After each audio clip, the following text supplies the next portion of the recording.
Evergreen Pines was supposed to be quiet. That was the whole point of moving here. Tucked between two hills just outside the city, the neighborhood was designed like a retreat tree-lined streets, identical mailboxes, tidy sidewalks that curved like lazy rivers. It was the kind of place where people waved without knowing your name, where wind chimes outnumbered children, and where the most exciting news was whether the HOA would allow solar panels this year. After 28 years in the military, 6 deployments, 2 busted knees, and more sleepless nights than I could count, I was finally ready for quiet.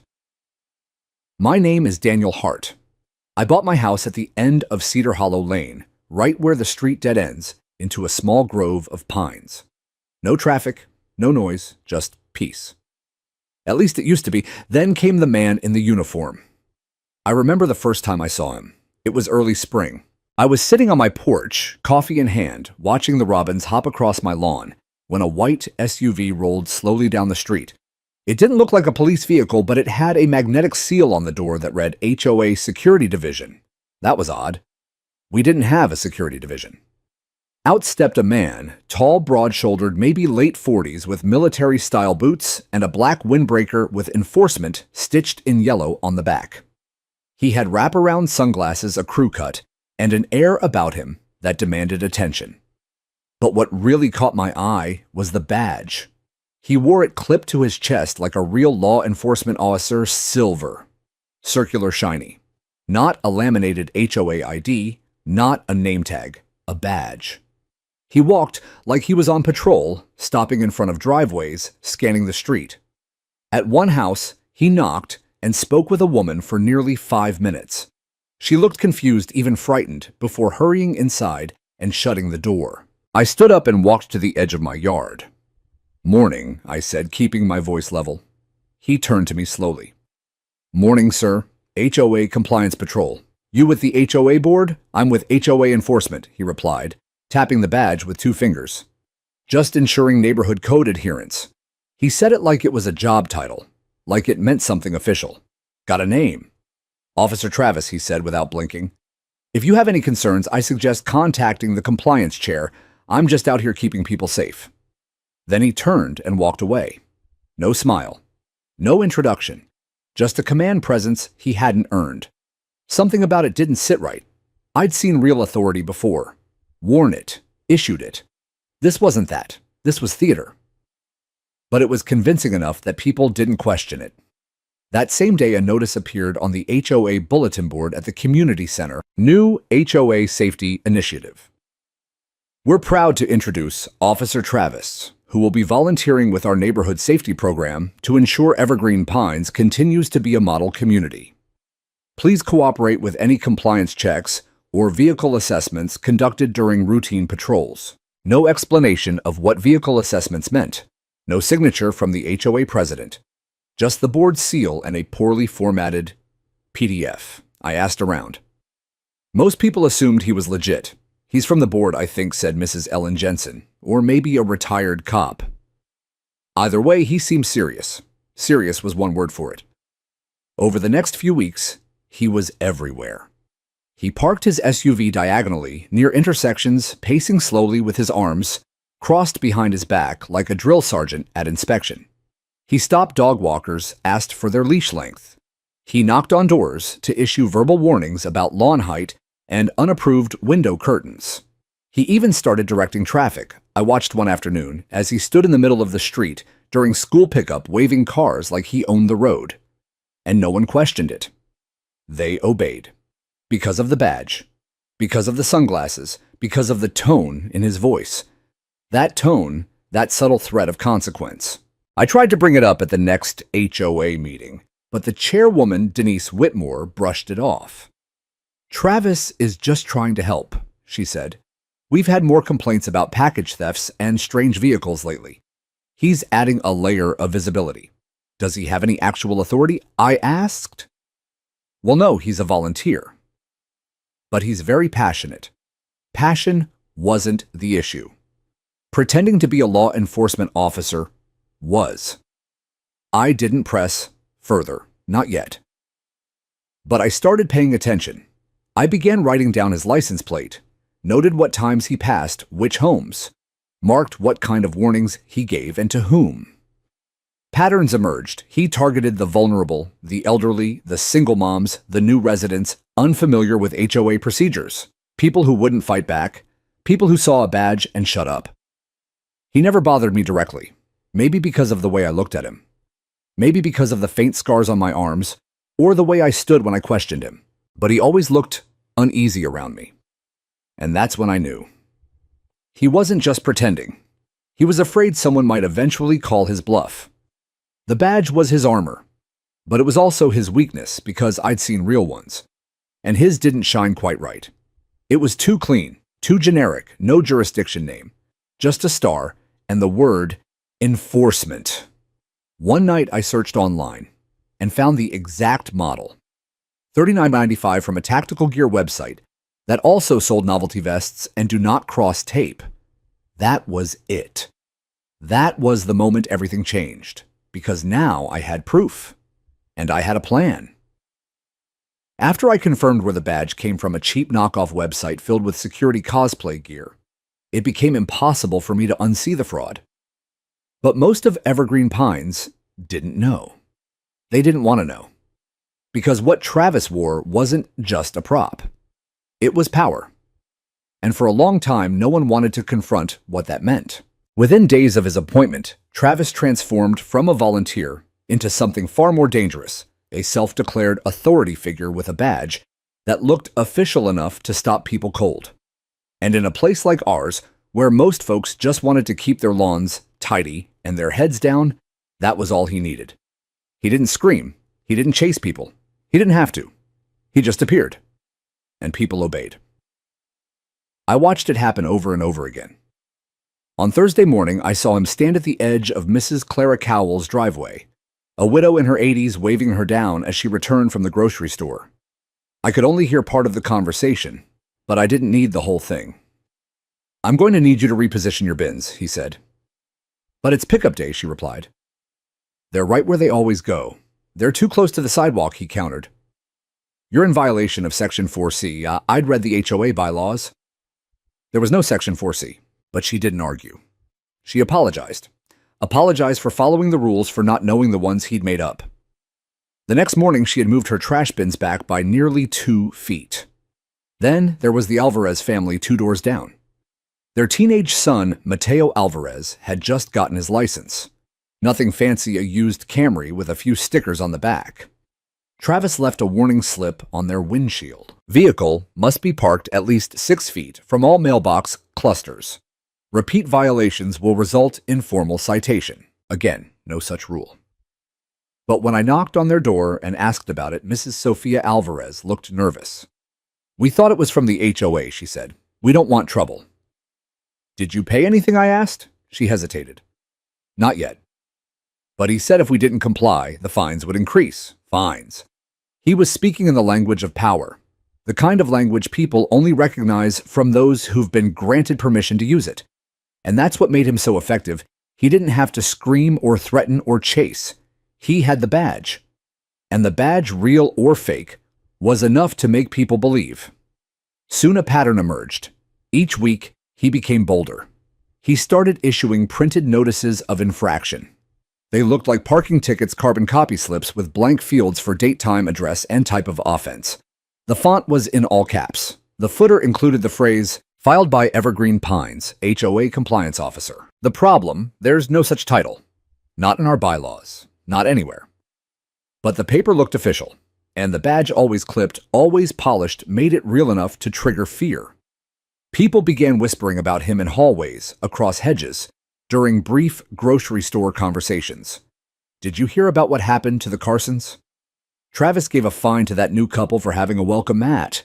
He made Mrs. Ellen Jensen remove her curtains." Yes, curtains. She was told the floral pattern disrupted uniform aesthetics. She cried while taking them down, and it didn't stop at citations. Travis began stopping people. Not cars, not yet, but pedestrians, kids on bikes, dog walkers. I saw him detain a high school girl for 10 minutes because her earbuds were a distraction hazard while crossing a neighborhood intersection. He told her she was non-compliant with community safety expectations. Her father, didn't report it. When I asked why, he just sighed and said, "It's not worth the headache." That was the scariest part. Not the badge, not even Travis, but the resignation. Everyone knew something was wrong, and no one wanted to be the one to say it out loud, except me. I started keeping logs, date time, location, resident, incident, his exact words if I could hear them. I took photos from a distance, screenshots from my camera feeds, saved them to a folder labeled Travis, Badge Incidents. I also checked our HOA financial statements, public documents available to residents, though rarely viewed. There was no mention of Travis, no official salary, no appointment vote, no volunteer contract, just vague references to community compliance, liaison services. The lies were layered. But the badge was always at the center, that round silver circle that glinted just enough to cause hesitation. A pause, a step back. I zoomed in on a photo I took from across the street. At the top of the badge, where an official emblem should be there, was instead a generic eagle, no seal, no department name, just the word enforcement in block letters across the center. If you looked closely, you could see the imperfections, the cheap molding, the off-center text, but no one looked closely. That was the point, and he knew it. Because power doesn't need to be real to work. It just needs to be believable. And as long as that badge stayed on his chest, Travis had evergreen pines wrapped in illusion. Until someone ripped it off. And soon, he was going to flash it in front of the one person who absolutely would look closely. The governor. By mid-May, Travis wasn't just wearing the badge. He was living it. He moved through evergreen pines like a man deputized by some invisible authority, his stride, wide his eyes, always scanning. The clipboard became a permanent fixture under his arm, and his black SUV was now parked daily near the neighborhood's main entrance like a patrol vehicle staking out a known crime zone. But there was no crime here. There was only Travis, and a community slowly learning to fear him. At first, people tolerated him. Then they complied. Now they avoided him. If he was walking down the sidewalk, joggers crossed the street. If he rang a doorbell, you could hear windows shut. Still, he continued.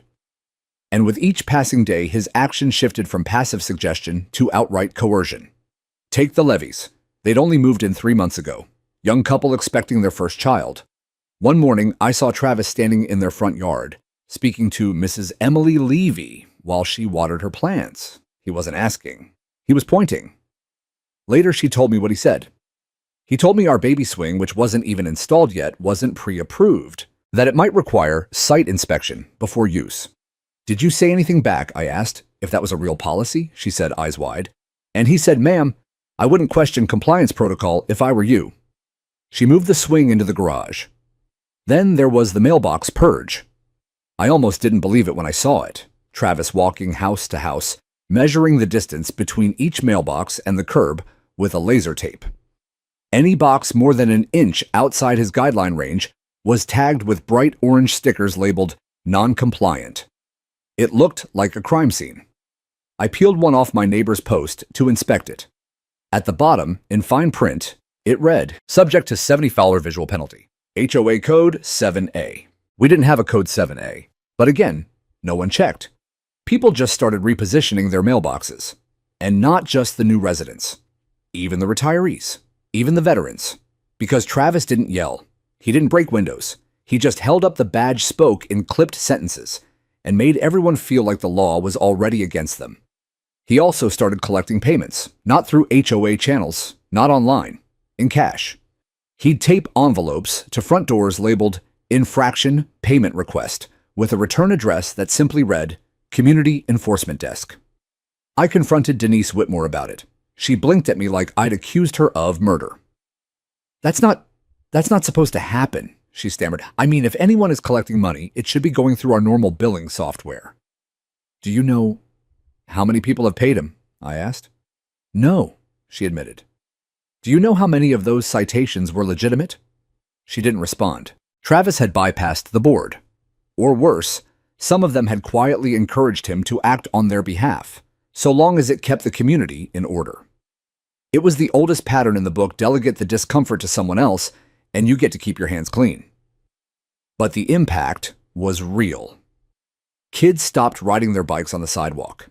Families dimmed porch lights after 8:00 p.m.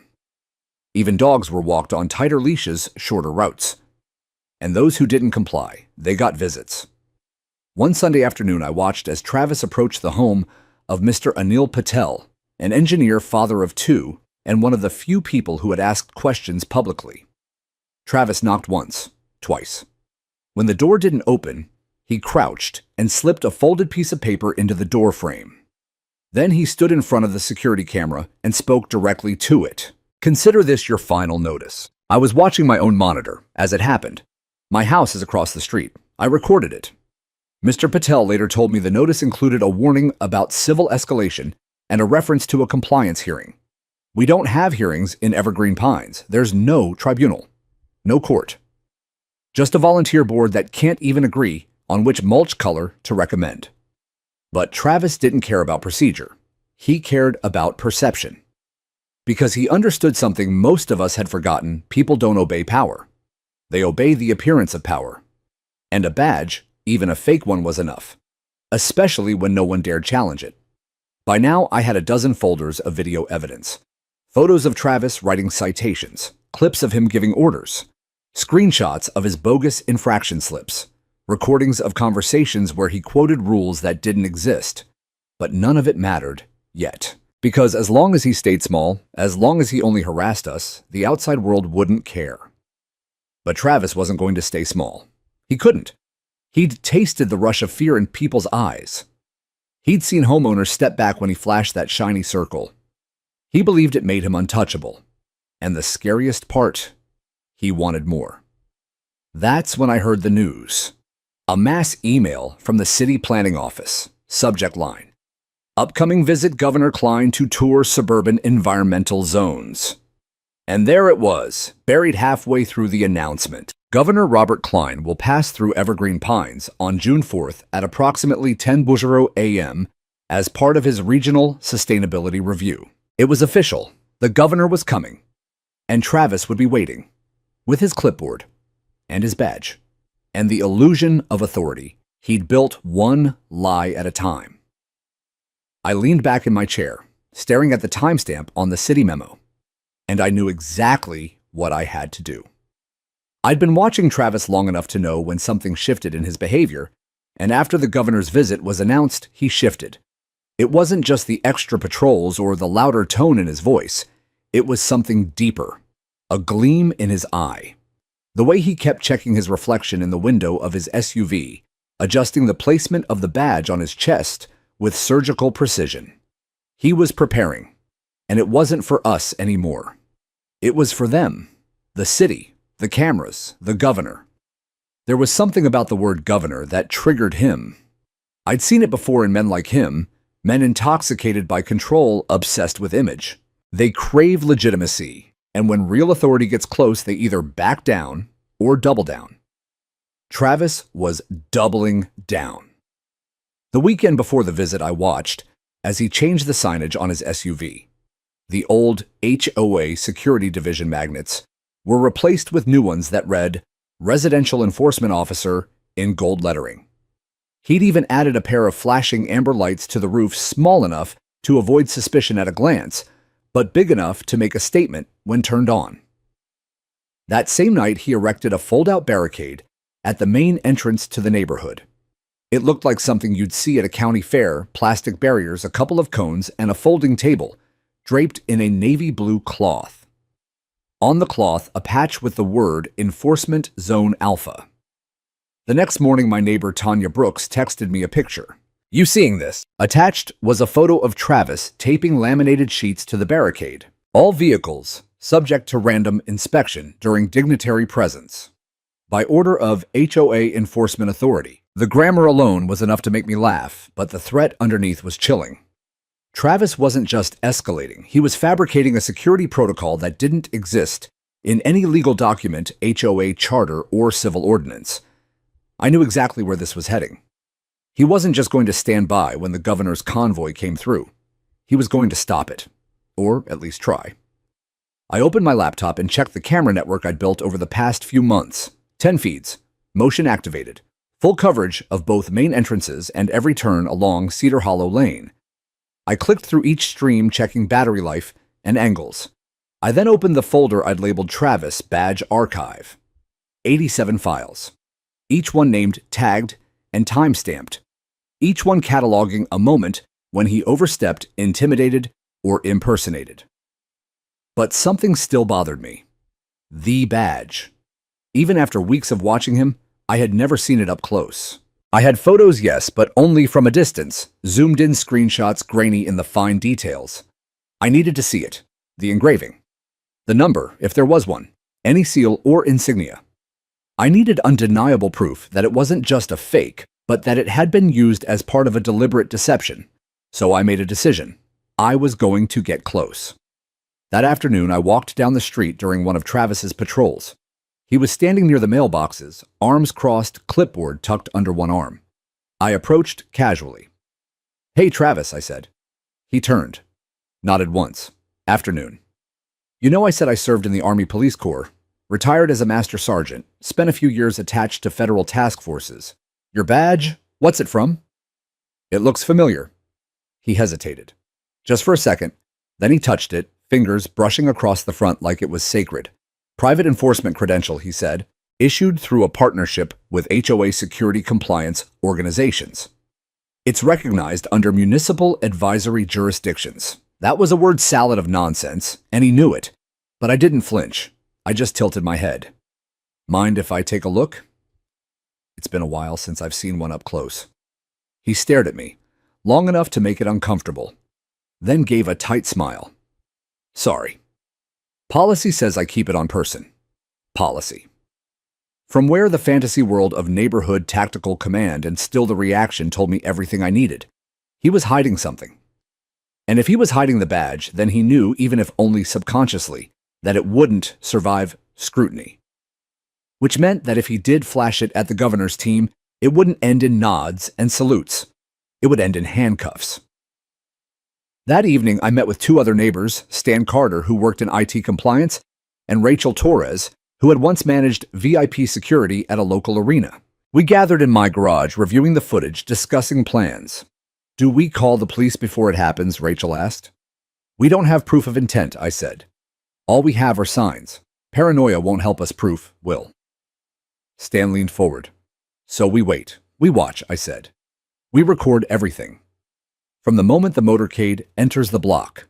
Every angle, every second. If he flashes that badge on camera, it'll be enough. Not just HOA-level discipline. Not a city citation." I looked at them both. "It'll be federal." They nodded. And we waited. We set up backups, redundant storage, wireless mics with wide pickup. Rachel had a cousin at a local news station. She gave them a tip, nothing specific, just that something might happen during the governor's visit worth capturing. They agreed to keep a satellite van nearby just in case. Everything was ready. And the next morning, the neighborhood was quiet again. But it wasn't peace. It was the breath before the plunge. Because somewhere not far from where I sat, Travis was polishing that badge. And the governor's motorcade was already en route. The morning of June 4th arrived with an eerie stillness. The kind that feels heavy like the sky knows something you don't. By 6:00 a.m., I was already up, triple-checking the equipment. The front camera facing the entrance was clear, well-positioned, and streaming to both local storage and cloud backup. The fence cam, the one angled discreetly across from Travis's usual post, had been fitted with a new lens, wider field of view, sharper resolution. I had calibrated it the night before, framing the exact spot where he liked to stand. All 10 cameras were live. Motion detection on, timestamps synced, audio recording. Every digital eye was open. I walked out to the curb with a cup of coffee, acting casual, though my insides were wired tight. A few other residents were also hovering watering plants that didn't need it, adjusting mailboxes that had already been straightened, watching, waiting. At 7:32 a.m., Travis made his entrance. He rolled in slowly from the south gate, in his white SUV lights, flashing those amber rooftop LEDs he'd installed just for today. He parked diagonally, like he was blocking traffic on a freeway, stepped out slowly, gloved hands, polished boots, dark sunglasses, and of course, the badge. It sat on his chest like a crown. He wore a full utility vest, now bulkier than before, covered in Velcro patches and clipped pouches. But none of it mattered. What mattered was the metal circle gleaming in the sunlight. It looked official. From a distance, from my camera, it looked real. But I knew better. As he began setting up his little inspection station, I turned and walked inside. No need to hover. The footage would do the work for me. And it did. By 8:00 a.m., Travis had erected 2 fold-out barricades, plastic frames with reflective tape positioned to funnel cars through a single narrow lane. He placed a folding table behind them, draped in the same navy cloth from before. This time a sign hung from it, Enforcement Checkpoint Vehicle Credentials Required. At 8:30 a.m., he taped laminated sheets to the barricade pillars. All drivers must present identification, non-compliant vehicles subject to temporary hold. Authorized by Residential Enforcement Command Rec. It was complete fiction. There was no such command, no such policy, no legal structure. But it looked real. And Travis knew the most dangerous lie is the one dressed up like truth. I checked the live stream view count, Mon Simon. Someone had posted it on Reddit. Then Twitter. It was already catching fire. A new message arrived from Rachel. News van parked a block away, waiting. They've got eyes. Perfect. At 9:10 a.m., traffic control vehicles arrived, real ones. State police units coordinating with the governor's advance team. They set up cones at the outer perimeter, then radioed the convoy for status. Travis, who had no radio, paced nearby like a lion, watching someone else feed his prey. Then he made his move. At 9:26 a.m., he walked up to the lead traffic officer, extended a gloved hand, and introduced himself. Officer Travis, HOA Enforcement Liaison. I'll be coordinating security protocol within the inner block. The trooper, an older man with a buzz cut and a suspicious squint, didn't shake his hand. Badge, he asked. Travis presented it proudly. The trooper leaned forward, tilted his head, studied it for 3 long seconds, then nodded without agreement, but with that sort of look officers use when they're filing a mental note. This is going to be a problem. He didn't confront him, not yet. But now it was clear Travis wasn't just pretending anymore. He had taken the final step. He had flashed the badge at real law enforcement, and no one could unsee that. At 9:52 a.m., the governor's motorcade entered the perimeter. 4 vehicles, 2 black SUVs, 1 unmarked cruiser, and a green hybrid, with the state seal painted discreetly on the side. Travis stood front and center, one hand held up like a crossing guard, the other gesturing to his barricade. The SUV slowed. A Secret Service-style agent stepped out. Travis strode up, arms wide, voice firm, and delivered the line, "I'll never forget. Hold position. I need to verify credentials. This is a secured HOA enforcement zone." A laugh, short, disbelieving.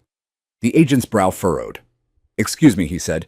"You're entering an HOA-monitored corridor. I need ID for all drivers and dignitaries before allowing through." That was it. Right there. The moment. Travis unclipped the badge from his vest, held it in the air, and presented it. He flashed the fake badge at a governor's security detail in front of witnesses, in front of cameras, in front of me. The Secret Service agent didn't blink. He took one look, just one, and stepped back. "Wait. Here." Exactly 30 seconds later, 2 state troopers approached from behind. "Sir, step aside," one of them said. "We need to inspect your credentials." Travis didn't move. "I am HOA Enforcement Command. Under joint jurisdiction for residential compliance. Step aside," the officer repeated this time, firmer. Then he reached for the badge.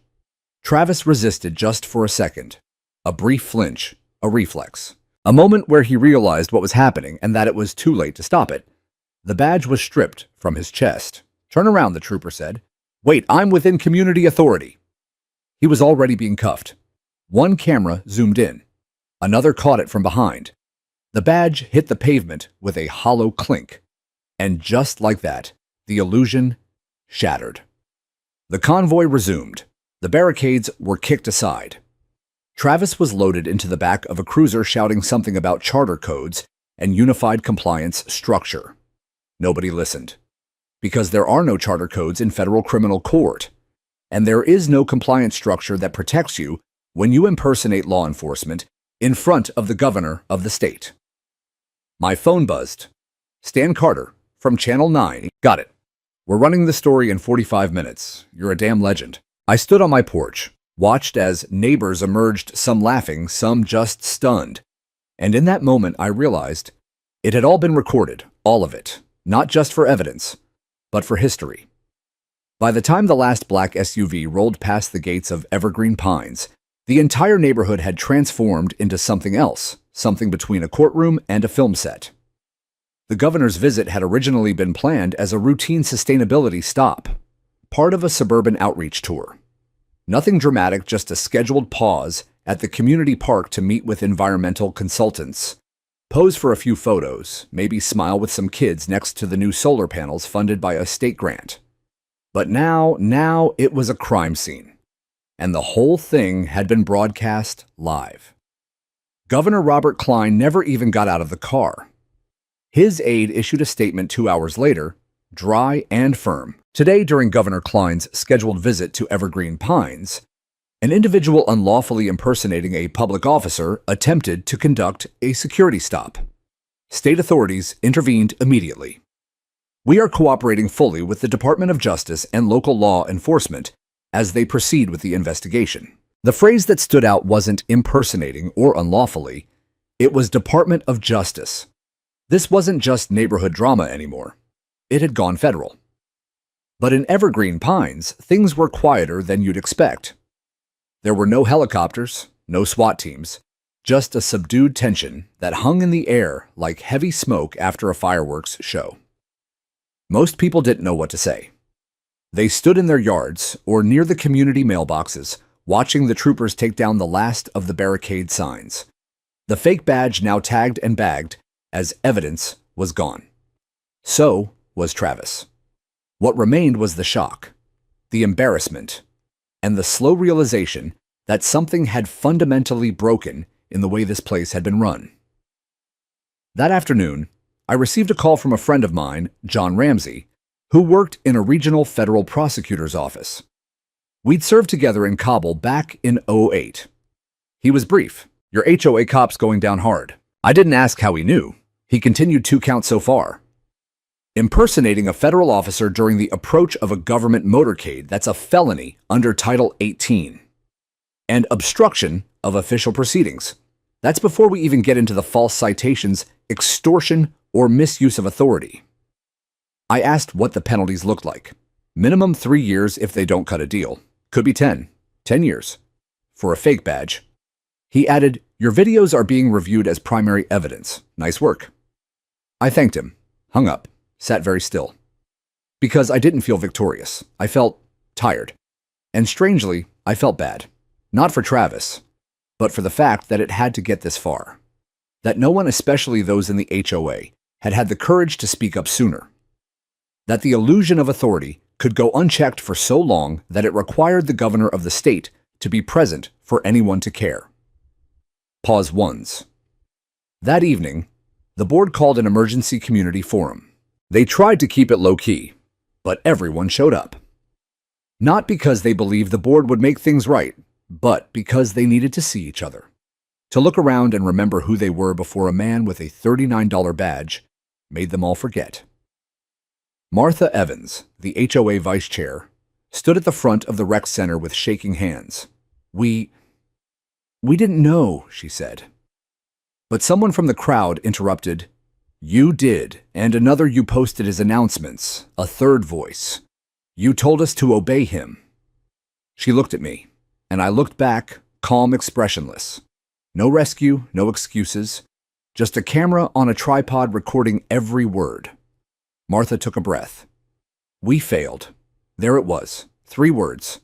But in them lived a year's worth of silence, of complicity, of whispered fears swallowed behind closed doors. And now they were out. The meeting dissolved into discussion. Honest, messy, emotional discussion. There were raised voices, tears. Some neighbors apologized to others for staying quiet, for enforcing rules they didn't understand, for letting Travis stand in their driveways and tell them they were less than free. No one had answers, but for the first time, we had truth. Later that night, I walked the block. The barricades were gone. The cones were gone. But the chalk was back. Little drawings on the sidewalks, rainbows, suns, cartoon cats. A welcome mat placed boldly at Mr. James Jefferson's front door. The sound of someone strumming a guitar in their backyard, no longer worried about after-hours noise compliance. Peace hadn't returned, not yet. But control was gone, and without it, something more real could begin. No one could have predicted the exact moment Travis would snap. But looking back, it makes perfect sense. The barricades, the fake title, the slow creep from suggestion to command, all of it was building towards something bigger. He didn't just want to be respected. He wanted to be obeyed. And for a man like that, nothing is more intoxicating than the idea of commanding someone at the very top. Someone like the governor. That morning, as the motorcade rolled down the main boulevard of Evergreen Pines, our street looked more like a parade route than a suburban development. People stood on porches with folded arms pretending not to stare, while others lined the sidewalks under the pretense of walking dogs or pruning hedges that didn't need pruning. But everyone was watching. And at the center of it all, positioned with surgical precision between the incoming convoy and the park, where the governor was scheduled to speak, stood Travis. His uniform had been upgraded again. The black tactical vest had gained new patches overnight, one that said Compliance Chief, and another stitched American flag just above the badge. And that badge polished to a blinding gleam. He held himself like a sentry at a state checkpoint, shoulders squared, chin high. In his hand, the clipboard. At his waist, a radio unconnected to any real dispatch, but clicked for effect. He wasn't a man pretending anymore. He was a man possessed. At 9:58 a.m., the lead vehicle of the governor's motorcade approached.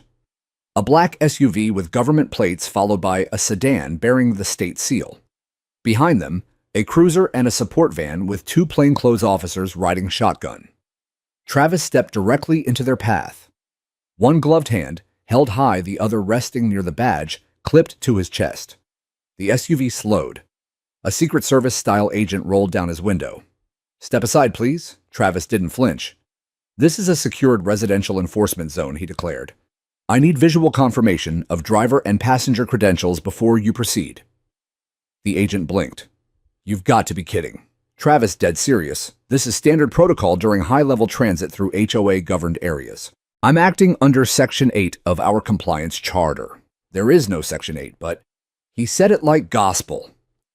The SUV's engine idled, unsure what to do. Behind them, the cruiser door opened, and out stepped a uniformed state trooper. He approached, slowly, hand near his holster, gaze scanning Travis from badge to boots. "Sir, are you requesting identification from a sitting governor's driver? I'm enforcing residential protocol," Travis answered. "Then present your credentials." Travis took a breath, unclipped the badge, held it up, and flashed it. The moment was surreal. I saw it through my camera feed, streaming in real time to nearly 10,000 viewers online. The light caught the metal face of the badge, reflecting into the lens like the flash of a signal flare. It was supposed to impress. Instead, it sealed his fate. The trooper stepped closer. "That's not a real badge." Travis stiffened. "This was issued. I know exactly where that came from." The trooper cut in. "It's a novelty badge, sold online. I'm going to ask you one last time, step aside." Travis tried again. "This is my jurisdiction. Turn around, now." Everything after that happened fast. The clipboard hit the pavement. Travis tried to argue, but his words tangled into a knot of acronyms and made up legalese. The trooper didn't argue. He just moved. Wrist lock, spin, cuffs. The badge clattered to the sidewalk like a dropped coin. From my front porch, I heard a neighbor gasp. Another whispered, "He really did it." One of the governor's aides leaned out the window, gave a curt nod, and waved the SUV forward. The convoy continued as if Travis had been no more than a minor pothole in their path. But he wasn't just a pothole. He was a crater. And the video of him flashing that badge, of being arrested in full view of the governors, team neighborhood residents, and a rapidly growing online audience was now being passed around by journalists, analysts, and late-night comedy writers alike. Local HOA cop tries to stop Governor Flash's fake badge, gets arrested on livestream. By 11:00 a.m., the clip was on the front page of Reddit. By noon, it was on the evening news teaser reel. And by the time the sun began to set, Travis's name was trending across multiple states right next to keywords like #fake badge HOA drama and #Governor Stop Fail. But here in Evergreen Pines, the shock wasn't about the headlines. It was about the mirror. Because we'd allowed it. We'd watched him grow from clipboard volunteer to self-appointed compliance dictator, and we hadn't stopped him. Not until he stepped in front of power that refused to play along. The governor hadn't needed to confront Travis. His team had done that. But the message was clear. Authority doesn't come from props. It comes from truth. And truth had finally arrived. The instant he raised that badge, shiny, bold, and full of fraudulent pride, I knew it would end right there. And yet, for a moment, the entire street held its breath. It wasn't just the boldness of the act. It was the theater of it all. He stood tall chest, puffed out, trying to look like the real deal in front of a governor and his security detail. But the men who stepped out of the governor's SUV weren't some frightened homeowners or elderly retirees too tired to argue. They were trained state troopers. And they'd seen far worse than a middle-aged man with a clipboard and a self-printed badge. The first trooper walked directly up to him, slow and deliberate. His eyes scanned the situation. No gun, no visible threat, but something was off. You could feel it. "Sir," he said firmly, "step away from the vehicle and show me your credentials." The HOA officer didn't flinch. In fact, he doubled down. "I'm enforcing residential checkpoint protocol," he declared, gesturing at the imaginary line he'd drawn with 2 plastic cones and a collapsible sign that read "Community Safety Stop." The trooper looked unimpressed. "Your name, Lieutenant Marcus Allen, HOA Compliance Division." That was the first time I'd heard him use a full name and rank. He had made it all up on the spot. The gall of it made my stomach turn. The second trooper approached radio in hand. He looked at the badge more closely. "Where did you get this badge?" he asked. "Issued to me directly by the HOA board," Marcus replied smoothly. "This is part of our security ordinance, Section 4B. "There's no such ordinance," the trooper replied. I had zoomed my security camera in. My front porch setup captured the whole thing, sound included. I watched from my monitor as the troopers exchanged glances. They were verifying things with someone over the radio now. The whole convoy had stopped Governor still inside his vehicle, watching silently. Then came the command. "Turn around and place your hands behind your back," the trooper said. "What?" Marcus blinked. "You're under arrest for impersonating a law enforcement officer." He began protesting immediately. "This is a misunderstanding. Look, I have documentation. The HOA approved this uniform. I have the authority to regulate all traffic within this subdivision. You can't arrest me on my own property." But his voice shook just enough to betray the panic rising behind his bravado. The third trooper stepped in. "Sir, this badge is not state-issued.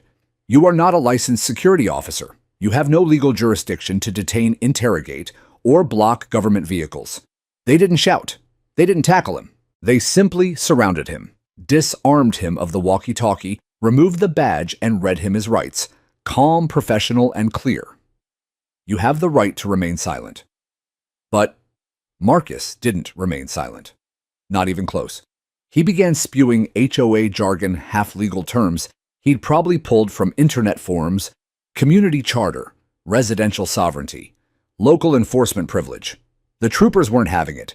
They placed him in the back of the cruiser as the crowd of neighbors started to form. It was like watching a dam break in slow motion. People began stepping out of their homes, some with phones, others just staring. A few neighbors clapped softly at first, then louder. I was still recording from my porch. My phone was already vibrating with notifications. The live stream was spreading fast. Thousands of viewers were commenting in real time. That's not even a real badge. Can't believe he tried this with the governor there. This HOA power trip finally hit a wall. The governor eventually stepped out of his SUV.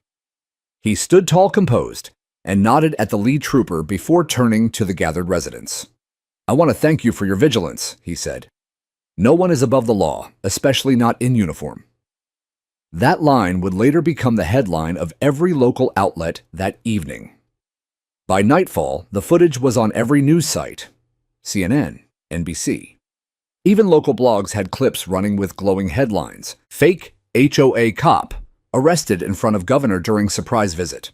"Evergreen Pines, resident faces federal impersonation charges. Power-hungry HOA officer busted by real law enforcement on live stream." My inbox flooded with media requests. Reporters wanted to know who he was, how long this had been going on, and what the HOA had done to enable him. I told the truth. He was warned. By us, by residents. We sent emails, complaints, video evidence. And they ignored it, or worse, encouraged him. The HOA board went dark that night. No statements, no emergency meeting, no emails. But the troopers didn't stop with Marcus. Within hours, subpoenas had been issued to the HOA board members. They needed to determine how someone with no license, no clearance, and no legitimate authority had been allowed to operate unchecked for months, right under their approval. That night, our neighborhood didn't celebrate. It exhaled. Relief came not from revenge, but from confirmation that someone finally had said enough and meant it. The next morning, the headlines were no longer just local curiosities. They were national news. The incident at our quiet little neighborhood gate had blown up into a full-scale federal investigation. The man we once called Travis the Menace was now at the center of a legal storm that reached far beyond Evergreen Pines. At 8:00 a.m., I opened the front door to find two unmarked sedans parked near the entrance to the subdivision.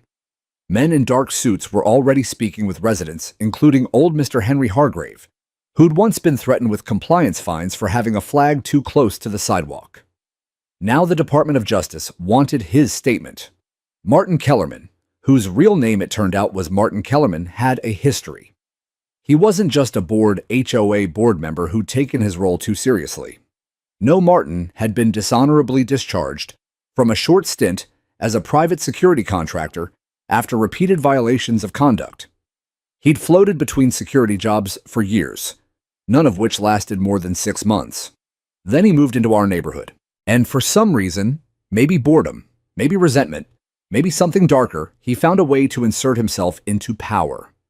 Not legally, not openly, but in the gray zones, the ones where residents don't know their rights and HOA rules are poorly enforced.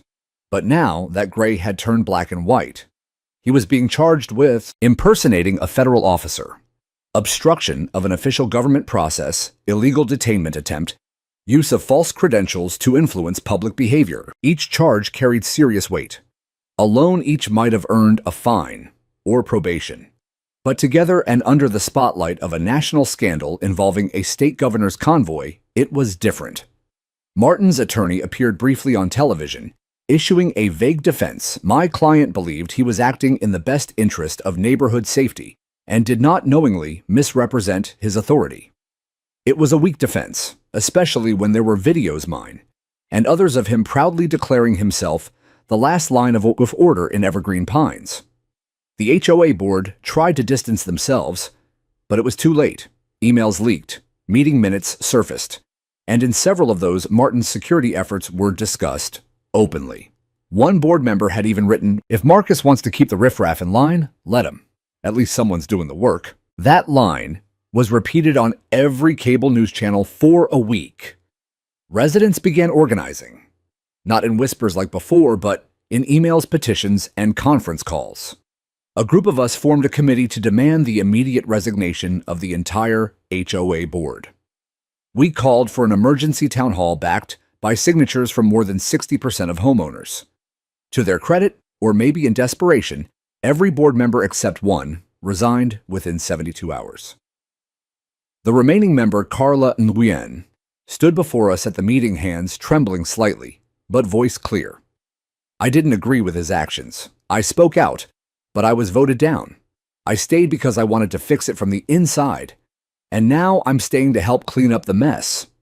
We applauded her not because she had all the answers, but because she was the first person in power who didn't hide. 3 days after the arrest, the governor issued a formal statement. No community in our state should be governed by fear, especially not fear created by those pretending to protect it. The actions in Evergreen Pines highlight the urgent need for oversight in how HOAs operate. It wasn't just words. He followed up by forming a special commission to investigate HOA abuses across the state. Suddenly, Evergreen Pines was ground zero for reform. I was invited to testify. Me, a retired Army communications officer turned accidental whistleblower. When I sat before that panel, I didn't wear a suit. I wore the same clean button-down I wore when I testified in court years ago. I spoke calmly, truthfully, and I made them listen. Power in neighborhoods is too often handed to those with the loudest voice, not the clearest values, I said. And people are afraid to speak up not because they're wrong, but because they're alone. There was silence when I finished. The good kind. The kind that meant the words landed. Martin's bail was denied. A judge ruled that due to his behavior, community disruption, and potential flight risk, he would remain in federal custody until trial. His house, the one with the cameras pointed outward with the compliance vehicle magnet sticker on his truck door, was now dark, empty, for sale. No one missed him. But what we didn't expect was the number of letters and calls that followed. From other neighborhoods, other towns, other states. Something like this is happening here too, one woman from Arizona wrote. We have a board member, just like him said, another man from Florida. Thanks for showing us it's okay to stand up. Evergreen Pines had become a symbol. Not of scandal, but of what happens when people finally say enough. By the time autumn settled in and the air grew crisp with the smell of oak leaves, Evergreen Pines was no longer the same place it had been that summer. The fear had lifted. You could see it in the way neighbors greeted each other again, not with tight smiles and quick nods, but with real words, real warmth. For the first time in over a year, we had a proper community meeting. It wasn't held behind closed doors or on late-night Zoom calls curated by a controlling HOA. It was open air in the Central Park, the one that Martin had once declared off-limits to children after 600 p.m. A new board had been elected, a mix of working parents, retirees, and one sharp-eyed high school history teacher who kept quoting the Constitution every third sentence. I didn't join the board. I'd had enough hierarchy in my life. But I helped draft our new neighborhood charter this time with the help of a real attorney. We added a clause that forbade the establishment of private enforcement officers unless licensed by the state and approved by residents through a 2/3 majority. We also added a neighborhood transparency policy. Every decision would be documented, published, and open for feedback. We even changed the name of the neighborhood newsletter. It used to be called the Evergreen Observer. Now it was the Evergreen Voice. About 3 weeks after the new board took over, I got a knock on the door. It was Carla Nguyen, the last standing board member who had refused to walk away from the mess and instead chose to help fix it. She brought me a manila folder and a small black velvet box. I know you didn't want recognition, she said, but this was unanimous.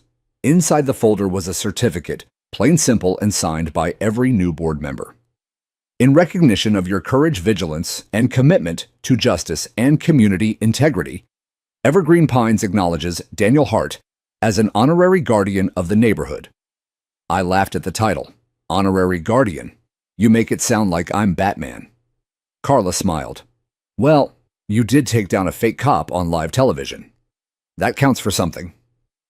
I opened the velvet box. Inside was a small bronze key. A symbolic gesture, she said. The key to the neighborhood.